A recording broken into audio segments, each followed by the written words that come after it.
وَلَنَبْلُوَنَّكُمْ بِشَيْءٍ مِّنَ الْخَوْفِ وَالْجُوعِ وَنَقْصٍ مِّنَ الْأَمْوَالِ وَالْأَنفُسِ وَالثَّمَرَاتِ وَبَشِّرِ الصَّابِرِينَ۔ فرمایا میں ضرور تمہیں آزماؤں گا، میں ضرور تمہیں آزماؤں گا، خوف دے کر، جانوں مالوں پھلوں کی کمی دے کر، اور اگر تم نے صبر کیا تو میرے محبوب انہیں جنت کی اور میری رحمت کی خوشخبری سنا دیجئے۔ اگر کوئی نیک بیمار پڑ جائے تو اس کی اللہ آزمائش فرما رہا ہوتا ہے، اس کی اللہ آزمائش کرتا ہے، اللہ تبارک و تعالیٰ اس پر فضل فرماتا ہے، اس کی آزمائش کرتا ہے۔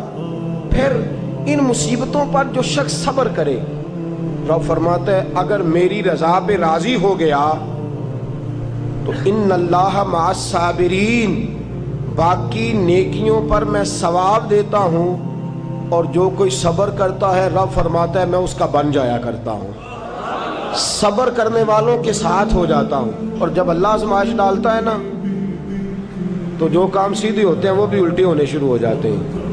جب خدا کی طرف سے وَلَنَبْلُوَنَّكُمْ بِشَيْءٍ مِّنَ الْخَوْفِ وَالْجُوعِ وَنَقْصٍ مِّنَ الْأَمْوَالِ وَالْأَنفُسِ وَالثَّمَرَاتِ، جب اللہ کی طرف سے آزمائش آتی ہے، جب انسان پر اللہ کی طرف سے کوئی چیز نازل ہوتی ہے، آپ سونے کو ہاتھ رکھتے ہیں تو مٹی ہو جاتی ہے، آپ کسی طرف بھی، بہت سے دوست آ کے کہتے ہیں جی قدم آگے اٹھاتا ہوں جاتا پیچھے ہے، کیا کروں؟ تو میں اکثر عرض کرتا ہوں کہ تھوڑے دن قدم اٹھانا ہی چھوڑ دیں، کیا کریں؟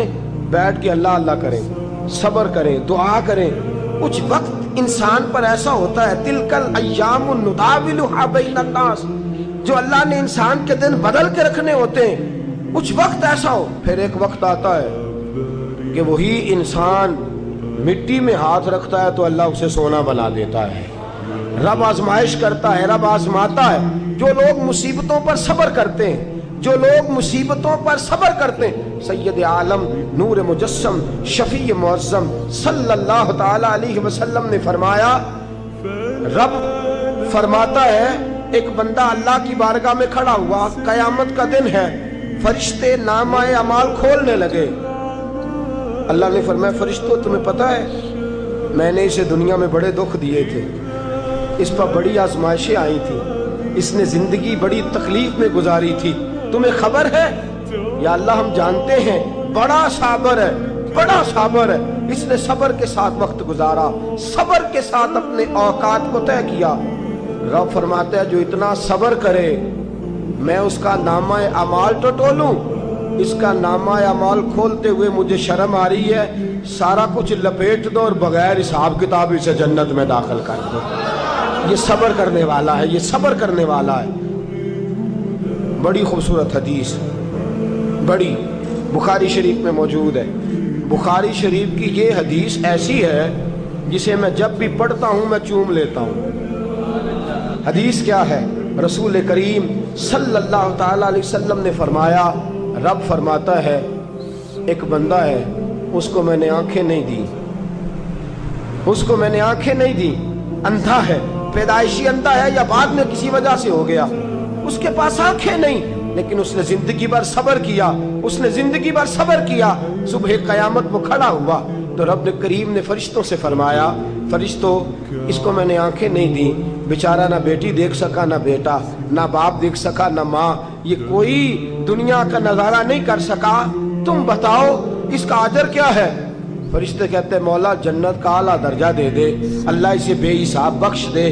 رب فرماتے اس نے ساری زندگی بغیر آنکھوں کے صبر کیا ہے، اسے صرف جنت نہیں ملے گی بلکہ آج اسے اس کا رب اپنا دیدار بھی کرائے گا۔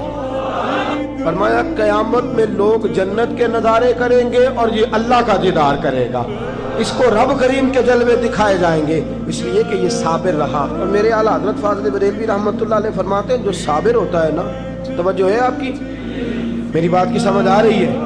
اعلیٰ حضرت فرماتے ہیں بڑا قیمتی جملہ، فرماتے ہیں جو صابر ہوتا ہے وہ سکون میں ہوتا ہے۔ شیخ سعدی رحمۃ اللہ تعالیٰ علیہ کے پاس ایک شخص آیا، کہنے لگا حضرت جی دیکھیں نا میرے پاس اتنے بھی پیسے نہیں کہ میں جوتے لے سکوں۔